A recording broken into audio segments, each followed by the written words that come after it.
Hello friends, welcome back to our channel. ఏ ప్రాంతంలోనైనా ఎప్పటికీ నడిచే వ్యాపారం ఏదైనా ఉందంటే అది నిత్యావసర సరుకులు విక్రయించే సెంటర్లు. రోజువారీ అవసరాలు తీర్చే దుకాణాలు ఎప్పటికీ నిలబడే వ్యాపారంగా పేరుందాయి. కష్ట సమయంలో కూడా ఇలాంటి వ్యాపారాలపై ప్రభావం తక్కువగా ఉండటం వల్ల చాలామంది దీని వైపు ఆకర్షితులవుతూ ఉన్నారు.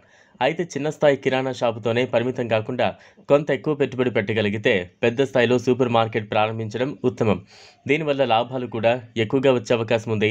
మరి దీనికి కావాల్సిన పెట్టుబడి ఎంత, ఏ విధంగా ఏర్పాట్లు చేసుకోవాలి, ఎంతవరకు ఆదాయం ఆశించవచ్చు అనే విషయాలను ఇప్పుడు తెలుసుకుందాం.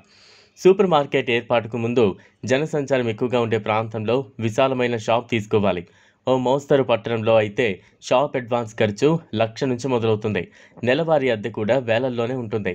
షాపుల్లో వినియోగించాల్సిన రేకులు, బార్కోడ్ స్కానర్లు, బిల్లింగ్ మిషన్లు, పీఓఎస్ యంత్రాలు, కంప్యూటర్లు, బాస్కెట్లు వంటి ఉపకరణాల కోసం 2 నుంచి 3 లక్షల వరకు ఖర్చు అవుతుంది. అలాగే సుమారు 3 లక్షల మేరకు నిత్యావసర వస్తువుల నిల్వ కోసం పెట్టుబడి అవసరం. మొత్తం కలిపితే కనీసం 7 లక్షలు పెట్టుబడి ఉండాలి. అదే 10 లక్షల వరకు పెట్టగలిగితే మరింత విశాలంగా స్టోర్ను అభివృద్ధి చేసి వస్తువుల రేంజ్ను పెంచి మంచి ఆదాయాన్ని పొందొచ్చు. సూపర్ మార్కెట్ నడిపేందుకు మున్సిపాలిటీ లేదా పంచాయతీ అధికారుల నుంచి అనుమతులు తీసుకోవాలి. వ్యాపారాన్ని వ్యక్తిగతంగా లేదా పార్ట్నర్షిప్ రూపంలో రిజిస్టర్ చేయించాలి. Trade license, GST registration, food safety license వంటి అనుమతులు అవసరమవుతాయి. సిబ్బంది ఉంటే లేబర్ లైసెన్స్ కూడా పొందాలి. ఇక అమ్మకాల్లో ఎక్కువగా తిరిగే వస్తువులు నిత్యావసర సామాగ్రి, సబ్బులు, నూనెలు, పేస్టులు, షాంపూలు, ఇటువంటి హైజీన్ ప్రొడక్ట్స్. వీటిని సరఫరా చేసే డిస్ట్రిబ్యూటర్లతో నేరుగా ఒప్పందాలు చేసుకోవాలి. వారు సరుకులు స్టోర్కి పంపిస్తారు. తద్వారా సరఫరా సమస్యలు తలెత్తవు.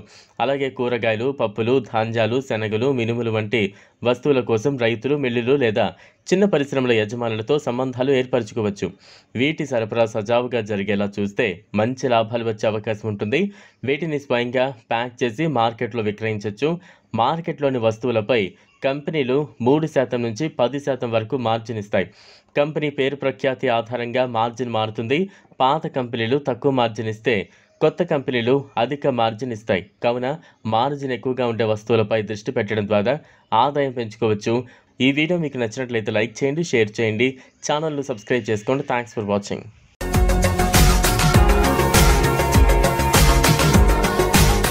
మరిన్ని అప్డేట్స్ కోసం మా ఛానల్ని సబ్స్క్రైబ్